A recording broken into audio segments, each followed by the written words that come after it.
Hello, Forbes Elementary students. I hope you're having a good winter, a good February. We haven't had much luck with students doing pages to write books lately, so we'll put that on the back burner for a while. Maybe we'll try again later this year or next year. But I did want to read you a Valentine's book. I got a book here called Somebody Loves You, Mr. Hatch, in case your teachers would like to share that with you. I also want to say thanks to I saw some sixth grade students who did some very kind things. They brought gifts, almost like just gifts to give out to teachers and to our secretaries and to other students. And it was a really random act of kindness. I loved seeing that random act of kindness. It was actually for money that they had made from snow shoveling, and they went and bought things to share with others. And what a great example they were of kindness and thinking of others. You might have heard about the fashion show that's coming up. And with the fashion show, you have an opportunity as a class. So there's two ways you can participate. One way is as a class, you can create an article of clothing for me to wear that I get to wear up in front of everybody. And your class can pick a piece of clothing to make for me, and so I can be a part of the fashion show. And you can also create your own piece of clothing to be in the fashion show yourself, where you get to walk and display your own piece of clothing and tell about that as we have you walk up or down the alley or the runway where you get to present your own piece of clothing. So participate in one of those two ways. If you're interested in that, it gives you a chance to create and design and share and have some fun. All right, here's a fun book for Halloween. Somebody Loves You, Mr. Hatch, by Eileen Spinelli, and pictures by Paul Yalowitz. Mr. Hatch was tall and thin and did not smile. Every morning at 6:30 sharp, he would leave his brick house and walk 8 blocks to the shoelace factory where he worked. At lunchtime, he would sit alone in a corner, eat his cheese and mustard sandwich, and drink a cup of coffee. Sometimes he brought a prune for dessert.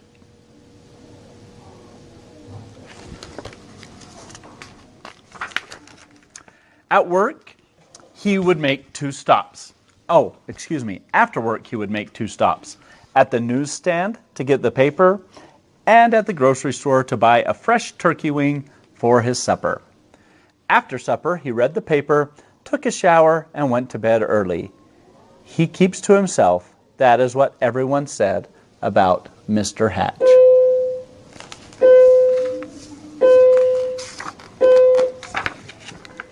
On Saturday, when Mr. Hatch stepped onto the porch with his dustpan and broom, he got a surprise, a package wrapped in brown paper. He had never spoken to the postman before. "Thank you, Mr. Goober," he said. Mr. Goober smiled. "You're welcome. I always enjoy delivering packages." Mr. Hatch tore the brown paper off. Inside was a white box, which he opened to find another box. This one was heart-shaped, all satiny red with a pink bow on top. It was filled with candy. Something fluttered to the porch floor. It was a little white card. He picked it up. It said, "Somebody loves you." Only then did he remember that this was Valentine's Day.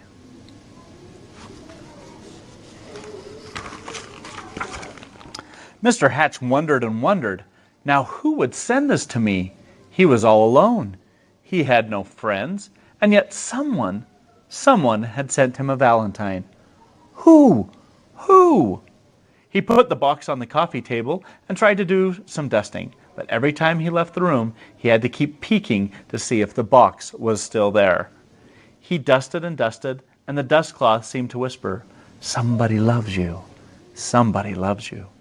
At last he flung the dust cloth away and exclaimed, "Why, I've got a secret admirer." And then he did something he had never done before. He laughed. He laughed and danced and clapped his hands, and then he took a piece of candy from the box and ate it. Mr. Hatch changed his shirt and found some old aftershave in the bottom drawer. He splashed it on his face. He picked out a yellow tie with blue polka dots and put it on. Went for a walk. Maybe, he thought, I will meet the person who sent me the candy. Of course, no one had ever seen Mr. Hatch wearing a tie, or smelling of aftershave, or smiling. So he got a lot of attention. Mrs. Weed tripped over her dog. Mr. Dunwoody nearly fell off his ladder. And little Tina Finn spilled all the toys out of her wagon. Mr. Hatch waved hello to all of them.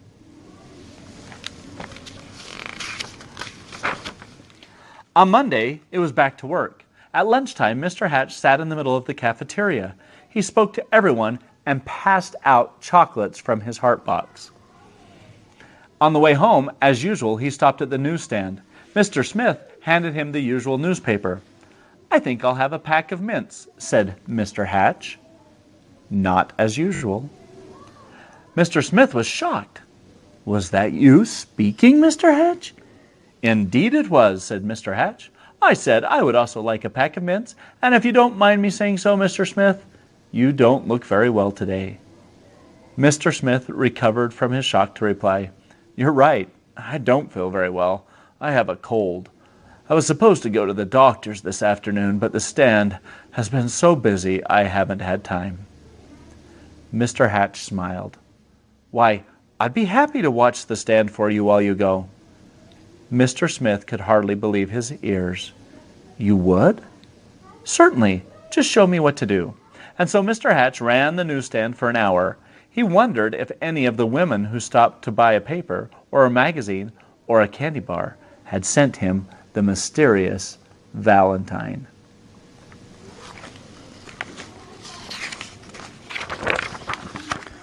When Mr. Smith returned, Mr. Hatch made his usual stop at the grocery store.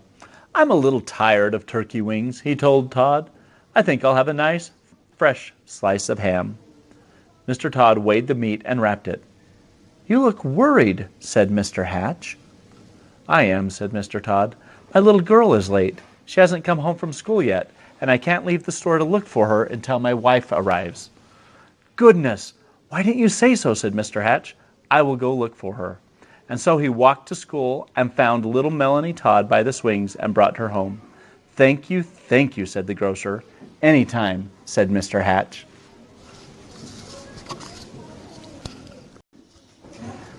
After supper, Mr. Hatch did not bother to read the paper. He decided to bake brownies instead. It would be nice to have brownies to share the next day with the people at the shoelace factory. As he baked, the warm chocolate smell of brownies floated through the neighborhood. Children gathered round Mr. Hatch's house, sniffing the air. "Well, I suppose the factory can wait," said Mr. Hatch as he looked out the window, and he brought out 2 platefuls. "Now what are brownies without lemonade?" he said, and he stirred up a nice cold pitcher.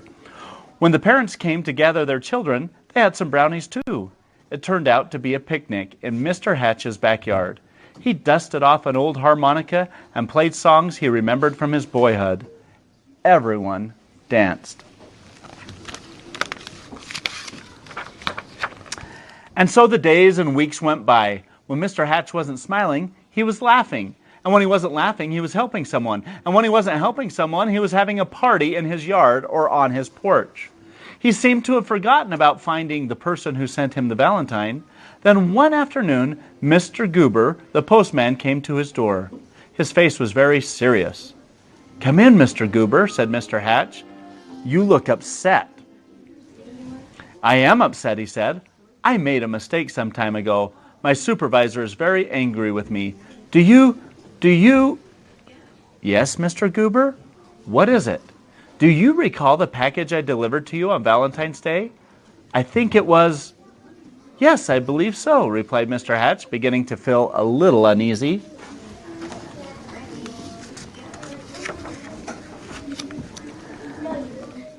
"I don't suppose you still have it," said Mr. Goober sadly.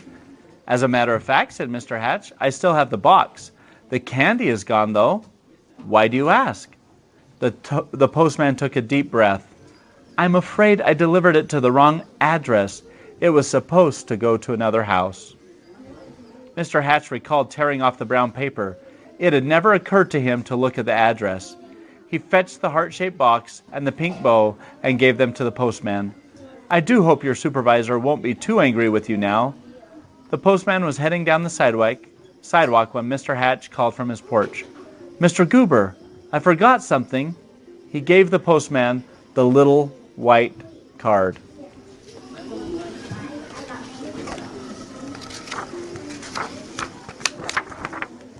Alone in his living room, Mr. Hatch sighed.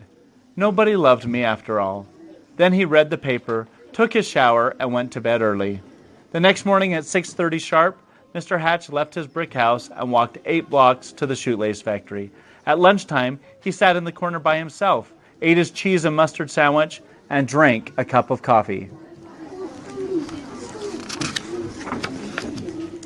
After work, he stopped at the newsstand for his paper, but did not speak to Mr. Smith. And when he ordered his turkey wing for Mr. Todd, he did not smile. Nor did he pat little Melanie Todd on the head, or bake brownies, or have picnics, or parties, or play with his old harmonica anymore.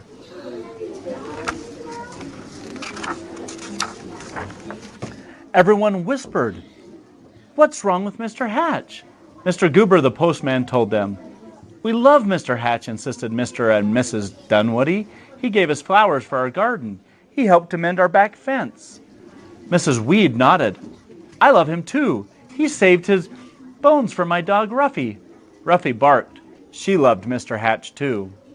Mr. Smith told everyone how Mr. Hatch had watched his newsstand so he could visit the doctor, and Mr. Todd told everyone how Mr. Hatch had found his little girl. All the children in the neighborhood remembered Mr. Hatch's wonderful brownies and lemonade, and most of all his laughter. "Poor Mr. Hatch," they said. "What can we do?" Then Mr. Goober announced, "I have an idea." On Saturday morning, Mr. Hatch